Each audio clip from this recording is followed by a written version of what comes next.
Hello friends, let's do exercise 4B 7th class math R.S. Agarwal chapter 4 rational number. Start with question number first. Represent the following rational numbers on the number lines. Part first 1/3. Student simple step follow करके हम इसको solve करने वाले हैं। Okay, तो यहाँ पे अगर आपको प्रॉपर फ्रैक्शन मिलता है जिसमें न्यूमरेटर डिनोमिनेटर से छोटा है, मैं बात प्रॉपर फ्रैक्शन की कर रहा हूँ, तो उस केस में आप क्या करेंगे, जितना डिनोमिनेटर है उतने इक्वल पार्ट्स कर लेंगे। यहाँ पे मैंने 0 को कंसीडर कर लिया। देन आफ्टर कितना डिनोमिनेटर है इसका 3, तो मैं 1 2 3, तो 3 इक्वल पार्ट्स कर लेता हूँ और इस पॉइंट को मैं क्या नाम दे देता हूँ 1। ओके, तो अब इसका फर्स्ट पार्ट जो होगा वो 1/3 होगा, यानी 1 का 3 का एक टुकड़ा। तो ये 3 टुकड़े थे आपके, ये 3 पार्ट्स थे आपके स्टूडेंट्स, जिनमें से 1 पार्ट्स आपको ये कंसीडर कर लिया। तो इस तरीके से फर्स्ट क्वेश्चन आपका फर्स्ट पार्ट सोल्व हो जाता है। सेकंड क्वेश्चन, सेकंड पार्ट आपका गिवन है 2/7। 2/7 is also a proper fraction because numerator is smaller than denominator। तो सेम रूल फॉलो करेंगे। डिनोमिनेटर 7 है तो मैं 0 से स्टार्ट करते हुए इसको इक्वल 7 पार्ट्स में 1 2 3 4 5 6 7 पार्ट्स में इसको डिवाइड कर लूँगा और 7th पार्ट को क्या लिख दूँगा 1 लिख दूँगा। ओके स्टूडेंट्स, तो अभी काउंट करते हैं, ऊपर कौन सा नंबर है, सेकेंड नंबर है, तो 1 और 2, तो ये आपका हो जाएगा 2/7। तो इस तरीके से आप किसी प्रॉपर फ्रैक्शन को सिंपली नंबर लाइन पर रिप्रेजेंट कर सकते हैं। नेक्स्ट चेक करते हैं पार्ट थर्ड। थर्ड पार्ट आपको गिवन है 7/3। तो 7/3 अगर आपको कोई भी नंबर, कोई भी फ्रैक्शन और रेशनल नंबर इम्प्रॉपर फ्रैक्शन में गिवन है जिसमें न्यूमरेटर डिनोमिनेटर से बड़ा है, तो उस केस में आप क्या करेंगे, सबसे पहले इस नंबर को मिक्स्ड फ्रैक्शन में चेंज कर लेंगे। मिक्स्ड फ्रैक्शन में चेंज करना आपको सिखाया जा चुका है हमारे फर्स्ट 3 चैप्टर्स में। ओके, तो ये हो जाएगा 3 2 जा 6, 2 इंटू 1/3। इसका मतलब आपको जो नंबर लिखना है वो 2 और 3 के बीच में आएगा, 2 इंटू 1/3। ठीक है, तो मेरा नेक्स्ट स्टेप क्या होगा, मैं 0 से स्टार्ट करता हूँ। ओके, 0 से स्टार्ट किया तो ये हो गया 1 2 और ये हो गया आपका 3। तो नंबर जो है वो 2 और 3 के बीच में एग्जिस्ट करता है, तो मैंने 2 और 3 के बीच 3 इक्वल पार्ट्स कर लिए, एक ये हो गया, सेकंड और थर्ड, तो ये 3 इक्वल पार्ट्स मैंने 2 और 3 के बीच में कर लिए। ठीक है, सीधा भाषा में समझे तो मान लीजिए 1/3 है, तो सेम रूल मैंने क्या फॉलो किया, 1 2 3 3 इक्वल पार्ट्स कर लिए और लास्ट में जैसे 3 है ही, ठीक है, जो ऊपर किया था सेम वही प्रोसीजर फॉलो कर लिया।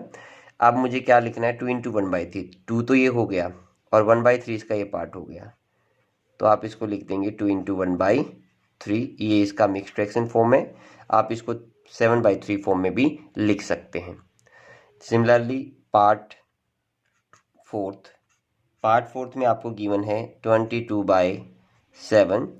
तो मेरा नेक्स्ट स्टेप क्या होगा, 22/7 को मिक्स्ड फ्रैक्शन में चेंज करूँगा, ये हो जाएगा 3 इंटू 1/7। तो यहाँ पे मैं 0 से स्टार्ट करके 0 1 2 3 4 नंबर्स लूँगा, क्योंकि मुझे पता है 3 इंटू 1/7 3 और 4 के बीच में आता है नंबर। ठीक है, अब नेक्स्ट स्टेप मेरा क्या है, टोटल डिनोमिनेटर कितना है यहाँ पे 7 है, तो मैं इसको 7 इक्वल पार्ट्स में डिवाइड कर लूँगा, 1 2 3 4 5 6 7। तो ये 1 2 3 4 5 6 7, तो 7 इक्वल पार्ट्स में इसको डिवाइड कर लिया। अब ये क्या है, 3 इंटू 1/4 है, तो ये फर्स्ट हो जाएगा आपका। ठीक है, तो ये आपका हो जाएगा 3 इंटू 1/7, जिसको आप 22/7 भी लिख सकते हैं। दोनों में कोई फ़र्क नहीं है, बस फॉर्म का फ़र्क है, ये इम्प्रॉपर फॉर्म में है और ये आपका मिक्स्ड फ्रैक्शन फॉर्म में है। तो क्या है 37/8, तो ये आपका इम्प्रॉपर फ्रैक्शन है। अब हम इसको प्रॉपर में चेंज कर लेंगे। कैसे? 8 4 जा 32, बचेगा कितना? 5 बचेगा इंटू 8। ओके, ठीक है स्टूडेंट्स। तो यहाँ पे 0 से मैं स्टार्ट करता हूँ। तो ये नंबर 4 और 5 के बीच में आना है, ये बात तो कंफर्म है, इसमें कोई डाउट नहीं। तो 1 2 3 4 ये आपका हो जाएगा 5। ओके, तो नंबर आएगा 4 और 5 के बीच में। तो 4 5 के बीच में मेरे को कितने इक्वल पार्ट्स करने हैं? 8 इक्वल पार्ट्स करने हैं, क्योंकि डिनोमिनेटर क्या है? 8 है। ये नंबर भी 4 और 5 के बीच में आता है, यहाँ से आपको क्लियर हो रहा है। तो इसके मैं 8 इक्वल पार्ट्स कर लेता हूँ। 1 2 3 4 5 6 7 8 1 2 3 4 5 6 7 8। तो 8 इक्वल पार्ट्स यहाँ पे मैंने कर लिए हैं। आप इसके लिए स्केल का यूज करें। ओके, ये केवल समझाने के लिए है आपको। आप अपने स्केल का यूज जरूर करें इन सम को सोल्व करने के लिए, यहाँ से आपको एक्यूरेट रीडिंग मिल जाएगी। ओके, तो ये है 4 इंटू 5/8। तो यहाँ पे 5 पे चलता हूँ मैं। 1 2 3 4 5। तो इसको ऊपर उठा दीजिए, यहाँ पे गोला लगा दीजिए। तो ये आपका हो जाएगा 4 इंटू 5/8 या फिर 37/8। नेक्स्ट क्वेश्चन है आपका -1/3। तो 0 यहाँ से लेंगे, और वही ये प्रॉपर फ्रैक्शन है, न्यूमरेटर छोटा है, तो 3 इक्वल पार्ट्स मैंने कर लिए। 1 2 3, और यहाँ पे क्या लिख दिया? 1, वो भी किसका? माइनस का। तो इसके तीसरा हिस्सा ये हो जाएगा -1/3। ओके, राइट हैंड साइड में लेंगे, लेफ्ट हैंड साइड में सॉरी, क्योंकि लेफ्ट हैंड साइड में नेगेटिव नंबर्स होते हैं। नेक्स्ट आपका है पार्ट नंबर 7th पार्ट में आपको दिया है -3/4। -3/4 को रिप्रेजेंट करना है, तो 0 से यहाँ पे करेंगे, और डिनोमिनेटर क्या है? 4 है, तो 4 इक्वल पार्ट्स लेंगे। 1 2 3 और 4, और यहाँ पे -1 रख देंगे। अब इसमें कौन से नंबर पे? 3 नंबर पे, क्योंकि ये प्रॉपर फ्रैक्शन है ना। तो फर्स्ट सेकंड थर्ड, तो ये आपका हो जाएगा -3/4। ठीक है, next part number 8। Part number 8 आपका गिवन है -12/7। तो माइनस में कितना आ जाएगा? 7 1 जा 7, 5/7। ठीक है, तो ये नंबर आएगा 1 और 2 के बीच में, वो भी कहाँ? माइनस के, -1 और 2 के बीच में। तो ये 0 हो जाएगा, ये आपका हो गया 1, ये आपका हो गया 2। तो ये नंबर आएगा आपका किन के बीच में? -1 और 2 के बीच में आएगा। ठीक है, ओके, यहाँ पे आपने 0 कंसीडर कर लिया है। कोई डाउट तो नहीं है ना? चलिए आगे चलते हैं। अब ये कितना है? डिनोमिनेटर 7 है, तो इसके कितने इक्वल पार्ट कर लूँगा मैं? 7 1 2 3 4 5 6 7। तो ये देख सकते हैं 1 2 3 4 5 6 7, तो 7 इक्वल पार्ट्स हो गए। कौन से नंबर पे है? 5। अब काउंटिंग इधर से स्टार्ट होगी, इधर से, क्योंकि नेगेटिव में जा रहे हैं ना, तो नेगेटिव नंबर ऐसे चलेंगे, पॉजिटिव की तरफ जा रहे तो इस डायरेक्शन में चलेंगे। ओके, तो यहाँ से करते हैं 1 2 3 4 5, ये उठा दीजिए ऊपर। -1 इंटू 5/7 या -12/7, ये आपका रिप्रेजेंटेशन हो जाएगा। बाकी 2 पार्ट्स है वो आप खुद ट्राई करें। सिमिलरली वो इम्प्रॉपर फ्रैक्शन में गिवन है, उसको मिक्स्ड में चेंज कर लेंगे, देन आफ्टर उसको नंबर लाइन पे रिप्रेजेंट कर लेंगे। ओके स्टूडेंट्स, चलते हैं सेकंड क्वेश्चन की ओर। सेकंड क्वेश्चन में हमसे पूछा है, which of the following rational numbers are greater in each of the following pairs. दिए गए पेयर्स में कौन सा नंबर बड़ा है? फर्स्ट 5/6 और 0। तो इसमें कोई डाउट नहीं है, इसमें 5/6 बड़ा होगा, क्योंकि positive number is always greater than 0। Second question में आपसे पूछा है -3/5 एंड 0। तो यहाँ पे 0 ग्रेटर देन होगा -3/5 से, क्योंकि नेगेटिव नंबर 0 से छोटे होते हैं। तो इनके आप आंसर डायरेक्ट दे सकते हैं, रीजन सिंपल रहेगा। Next 5/8 and 3/8। अब अगर आपको डिनोमिनेटर सेम गिवन है, डिनोमिनेटर सेम है जैसे 8 और 8, तो उस केस में आपको न्यूमरेटर चेक करना है। जो न्यूमरेटर बड़ा होगा वह रेशनल नंबर बड़ा माना जाएगा। ओके, देखिए 0 का केस था तो सीधा सिंपल है, पॉजिटिव नंबर 0 से बड़ा है, नेगेटिव नंबर 0 से छोटा है। ठीक है, और अगर डिनोमिनेटर सेम दे रखे हैं तो न्यूमरेटर चेक करो, जो न्यूमरेटर बड़ा होगा वही नंबर बड़ा माना जाएगा। सिमिलरली नेक्स्ट आपको दिया है 7/9 और -5/9। तो इसमें 7/9 बड़ा होगा, क्यों? क्योंकि डिनोमिनेटर सेम है। दूसरी बात, ये पॉजिटिव नंबर है और ये नेगेटिव नंबर है, तो positive number is always greater than negative number. Second time देखें तो 9 सेम डिनोमिनेटर है तो, और 7 -5 से बड़ा है। ठीक है, नेक्स्ट है आपका पार्ट नंबर फिफ्थ पार्ट में आपसे पूछा है -6/11 और 5/-11। तो दोनों ही नंबर नेगेटिव है और डिनोमिनेटर क्या है? सेम है। आप चाहो तो इस नंबर को लिख सकते हैं -6/11 और -5/11। डिनोमिनेटर सेम है तो किसको चेक करना है? न्यूमरेटर को चेक करना है। अब ये बताइए कि इन दोनों में से किसका न्यूमरेटर बड़ा है? यस, -5 इज ग्रेटर देन -6, क्योंकि नेगेटिव नंबर जो है वो बड़ा होता है अगर वो छोटा हो, क्योंकि -6 is smaller than -5। Okay, got it? समझ में आ गया ना? 7th पार्ट में आपसे पूछा गया है, सॉरी 6th पार्ट है, -15/4 और -17/4। डिनोमिनेटर सेम है तो न्यूमरेटर को चेक करना है। न्यूमरेटर किसका बड़ा है? -15 इज ग्रेटर देन -17। तो सेकंड क्वेश्चन को आप ऐसे सोल्व कर सकते हैं। ठीक है, now move to question number 3। Which of the following rational numbers is greater in the each case of the following pairs? अब आपको ना तो 0 दे रखी, ना ही सेम डिनोमिनेटर दे रखा, आपको डिनोमिनेटर डिफरेंट दे रखा है, जैसे 5/9 और -3/-8। तो ये आप इसको दूसरी फॉर्म में लिख सकते हैं 5/9 और 3/8, क्योंकि नेगेटिव से नेगेटिव कैंसिल हो जाता है, पॉजिटिव हो जाता है, और माइनस इंटू माइनस भी प्लस ही होता है। ये बात आपको सिखाई जा चुकी है। अब दोनों के डिनोमिनेटर सेम नहीं है तो क्या करें, कैसे करें? तो यहाँ पे रूल फॉलो किया जाएगा क्रॉस मल्टीप्लाई का। कौन सा rule? Cross multiply. Cross multiply करेंगे तो क्या मिलेगा आपको? आगे इस साइड में चलते हैं तो पहले ये रूल फॉलो होगा, 8 5 जा 40, देन 9 3 जा 27। ओके, तो कौन सा बड़ा है? 40 ग्रेटर है 27 से। अगर 40 27 से बड़ा है तो इसका मतलब क्या हो जाएगा? इसका मतलब हो जाएगा कि 5/9 इज ऑल्सो ग्रेटर देन 3/8। ठीक है, क्रॉस मल्टीप्लाई करें। क्रॉस मल्टीप्लाई में फर्स्ट ये स्टेप फॉलो होगा, आफ्टर दैट ये स्टेप फॉलो होगा। ठीक है, और ये चेक करो कि साइड में मुंह खुला हुआ है, वही नंबर बड़ा हो जाएगा। सेकंड पार्ट पे चलते हैं, क्वेश्चन नंबर 3 सेकंड पार्ट।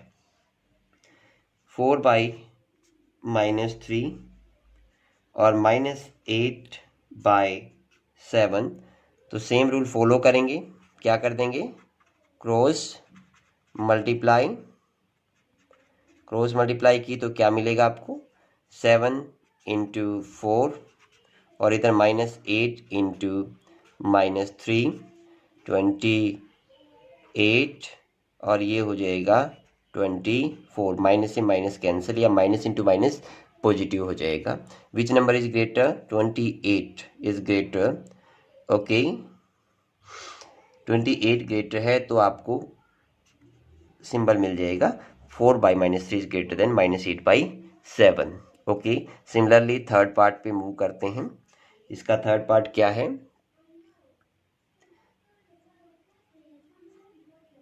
-12/5 और -3/1। Okay, again cross multiply. CM इसको मैं शॉर्ट फॉर्म में लिख रहा हूँ। -12 की 1 से -1 हो जाएगी और ये माइनस का 15 हो जाएगी। ओके, तो कौन सा नंबर बड़ा है? -12 इज ग्रेटर। -12 ग्रेटर होता है। आप कहेंगे क्यों? क्योंकि नेगेटिव नंबर छोटे वाला बड़ा माना जाता है, 0 से छोटा होता है। ठीक है, तो ये आपको आंसर मिल जाएगा। सिमिलरली बाकी पार्ट्स आप सोल्व करें। Okay,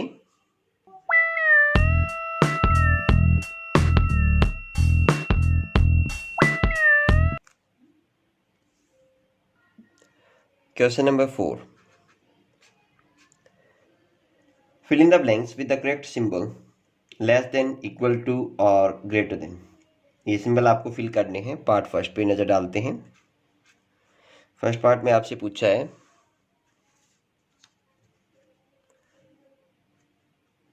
-3/7 and 6/-13। Same rule follow करेंगे। क्या करेंगे? क्रॉस मल्टीप्लाई करेंगे। क्या रिजल्ट मिलेगा आपको? ये 13 3 जा 39 और माइनस से माइनस कैंसिल, यानी माइनस माइनस प्लस हो जाएगा। ओके, और ये हो गया 7 6 जा 42। ग्रेटर कौन सा आया? -42। सो आप लिख सकते हैं -3/7 इज लेस देन 6/13। तो ये सिंबल आपका आंसर हो जाएगा। जैसे क्वेश्चन 3 में किया था, सेम रूल यहाँ फॉलो कर रहे हैं। बाकी सभी पार्ट सेम हैं। आपको सॉल्यूशन प्रोवाइड कराए जा रहे हैं। आप इन सॉल्यूशन को चेक कर सकते हैं।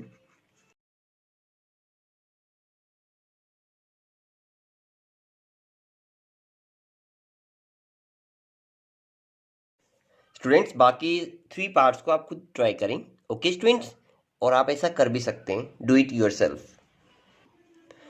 Now move to question number 5। Okay, question number 5 में पूछा है arrange the following rational numbers in ascending order, यानी छोटे से बड़े क्रम में नंबर्स को, रेशनल नंबर्स को लिखना है। पार्ट फर्स्ट पे नज़र डालते हैं और इसको सोल्व करते हैं। 2/5, 7/10, 8/15 एंड 13/30। तो स्टूडेंट्स, आपको तरीका बता रहे हैं कि कैसे आप इन सम्स को कर सकते हैं। ओके स्टूडेंट्स, चलिए देखते हैं। हम इनका एलसीएम फाइंड आउट कर लेते हैं। ये जितने भी पार्ट्स है आपको इनका एलसीएम फाइंड आउट करना है। ये आपका पहला स्टेप है। ओके, तो एलसीएम फाइंड आउट करने के लिए स्टार्टिंग 2 से होती है। जो डिवाइड होता है कर दो, नहीं होता है उसको छोड़ दो। ओके, अगेन अब ये 3 से हो रही है। 3 5 5 5 और 5। अब ये पूरा 5 से डिवाइड हो जाएगा। 1 1 1 और 1 आ जाएगा। Okay students, got it. तो आपका एलसीएम होगा 3 × 2 × 5। तीनों फैक्टर्स को मल्टीप्लाई कर देंगे तो 30 आ जाएगा। ठीक है स्टूडेंट्स, अभी मुझे क्या करना है? अभी मेरे को एक ही काम करना है कि सभी के डिनोमिनेटर को 30 बनाना है। कितना बनाना है? 30 बनाना है। बना देते हैं। 2/5 है। ओके, 2/5 को मेरे को 30 बनाना है, तो किससे मल्टीप्लाई करूँगा? 6 से। ये तो आपको टेबल पढ़ के देखनी पड़ेगी। ओके, तो ये हो जाएगा 12/30। ठीक है, सिमिलरली 7/10 को मुझे क्या बनाना है? 30 बनाना है, तो इसको 3 से मल्टीप्लाई कर दूंगा। ओके, तो ये हो जाएगा 21/30। 8/15 को मुझे 30 बनाना है, यानी डिनोमिनेटर को 30 बनाना है, तो किससे मल्टीप्लाई होगी? 2 से। तो ऊपर 16 आ जाएगा। सिमिलरली 13/30 है, तो इसको तो बनाने की जरूरत है ही नहीं, ये ऑलरेडी डाउन में 30 दे रखा है। अब सभी का डिनोमिनेटर सेम है, सिंपल है। सबसे छोटा नंबर देख लो न्यूमरेटर में कौन सा है। सबसे छोटा आ रहा है 12/30। 12/30 किसके लिए है? 2/5 के लिए। इज लेस देन, उसके बाद बड़ा कौन सा है उससे? 13/30। ये सेम रहेगा। अब इससे बड़ा कौन सा है? 8/15, यानी 16/30 है ना। तो इस किसके लिए था नंबर? 8/15 के लिए था। ओके, और लास्ट में बचा कौन सा फिर? 7/10 बचा, क्योंकि 21 सबसे बड़ा है ना इनमें। 12 21 16 और 13 में से, तो लास्ट में सबसे बड़ा नंबर आ जाएगा 7/10। तो बाकी जितने भी पार्ट्स है क्वेश्चन नंबर 5 में और क्वेश्चन नंबर 6 में, वो आपको सेम इसी तरीके से करने हैं। ठीक है, यही स्टेप आपको फॉलो करने हैं। सबसे पहले तो जो डिनोमिनेटर्स हैं उनका एलसीएम फाइंड आउट करना है, फिर सभी के डिनोमिनेटर को एलसीएम के बराबर रखना है।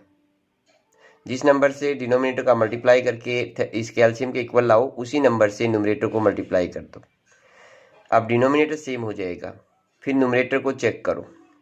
अब आप न्यूमरेटर को चेक करेंगे तो न्यूमरेटर में जो बड़ा होगा या छोटा होगा उसके अकॉर्डिंग अरेंज कर दो, चाहे असेंडिंग ऑर्डर है चाहे डिसेंडिंग ऑर्डर है, सेम इसी तरीके से उसको किया जाएगा।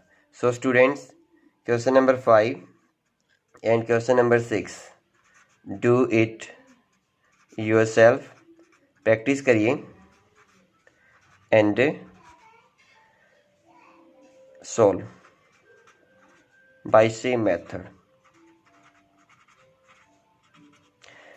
अगर कोई प्रॉब्लम है तो आप नीचे कमेंट कर सकते हैं। ओके, आपकी कमेंट का जरूर जवाब दूंगा। नाउ क्वेश्चन नंबर 7, इसमें ट्रू फॉल्स बताना आपको। ये आपका ट्रू और फॉल्स है। स्टेटमेंट फर्स्ट स्टेटमेंट में आपसे कह रहा है -3/5 lies to the left of 0 on the number line, कि -3/5 0 के लेफ्ट साइड में एग्जिस्ट करती है। चेक करें एक बार, नंबर लाइन आपने ली तो नेगेटिव नंबर इस साइड होते हैं, नेगेटिव नंबर किस साइड होते हैं, लेफ्ट हैंड साइड होते हैं। पॉजिटिव नंबर 0 से राइट हैंड साइड होते हैं।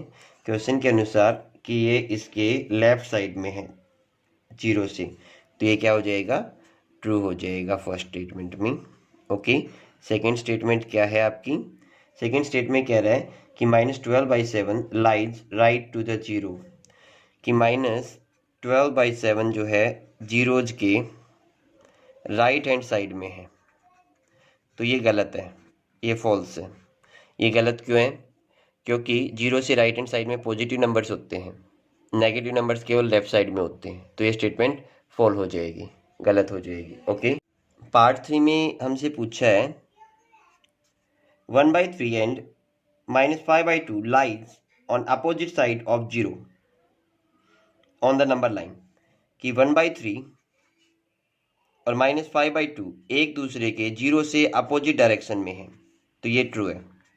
क्योंकि हमने पढ़ा था कि 0 के लेफ्ट हैंड साइड में तो होते हैं नेगेटिव नंबर्स और राइट हैंड साइड में होते हैं पॉजिटिव नंबर्स, तो एक दूसरे के अपोजिट डायरेक्शन में है, तो ये अब आपकी स्टेटमेंट ट्रू हो जाएगी।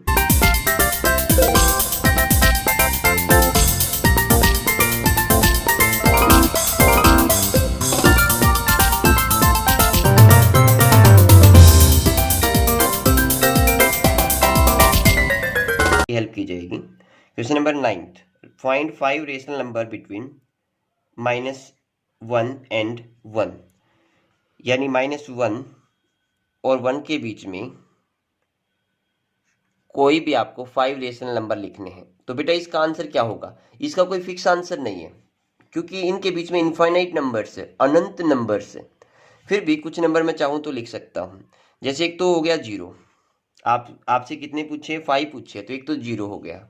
ठीक है बेटा, चलिए 0 के बाद में क्या लिख सकता हूँ, 0.1 लिख सकता हूँ, है ना, क्योंकि 0 और 1 के बीच में आता है। 0.2 लिख सकता हूँ। इधर में क्या लिख सकता हूँ, इधर में माइनस का 0.1 लिख सकता हूँ, -0.2 लिख सकता हूँ।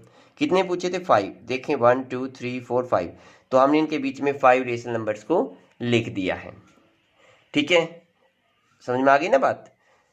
आपका आंसर इससे अलग भी आ सकता है, भैया आपको रेशनल नंबर निकालने हैं -1 और 1 के बीच में, तो हमने कुछ नंबर जो इनके बीच में एग्जिस्ट करते हैं, जैसे 0 0.1 0.2 -0.2 -0.1, इनको लिख दिया। आप कहेंगे सर इससे अलग भी हो सकते हैं, यस, इन दोनों नंबर्स के बीच में इनफाइनाइट नंबर हो सकते हैं, तो इस नंबर का आंसर जरूरी नहीं कि आपकी बुक में जो गिवन है उससे मैच करें, उससे अलग भी हो सकता है और श्योरली अलग होगा।